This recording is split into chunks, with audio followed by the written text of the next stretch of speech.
What is the best way to format a cold email to get a response?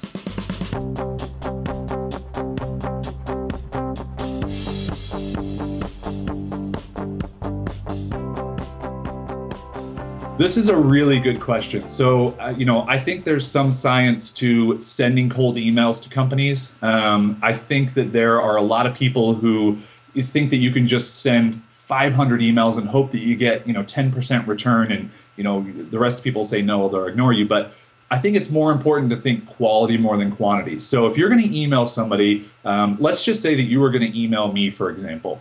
What you should do is you should Google that person's name first off, and you should find relevant and new content about them. A great thing to do is when you Google somebody, click the news tab in Google, and you can see like recent articles about them, and maybe that'll get you caught up in stuff they're doing. Or if they have a blog, read their latest blog post, read their latest tweets, read their latest updates on Facebook. Find something contextual that you can start that email off that you can relate to that person. Because that's essentially what you want to do, is build a relationship so that you can have a response. And if people do that with me, I know, number one, they're taking the time. Number two, they actually care and they're not just trying to get something out of me. And number three, that they have a great chance of me responding because, again, I feel a connection. And also, when you are emailing someone, make sure you're emailing the right person. A lot of people want to email, say it's Seth Godin. You want to email directly to Seth Godin. Well, do you actually want to email Seth Godin, or do you want to find something out about his books that probably his assistant or someone he works with can answer?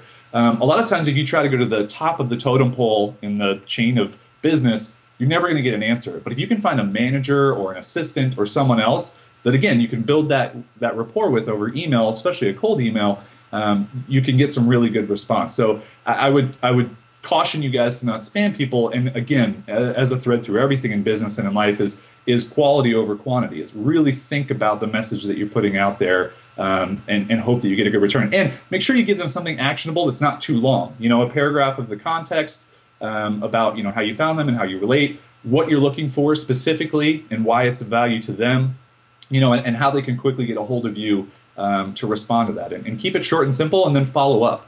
A great tool for you guys, especially when doing email, like cold emails or even warm emails, is followup.cc. It's a great little email hack that you can use that I use it a lot. So you'll put a BCC address in your email, and you'll say 2 weeks at followup.cc.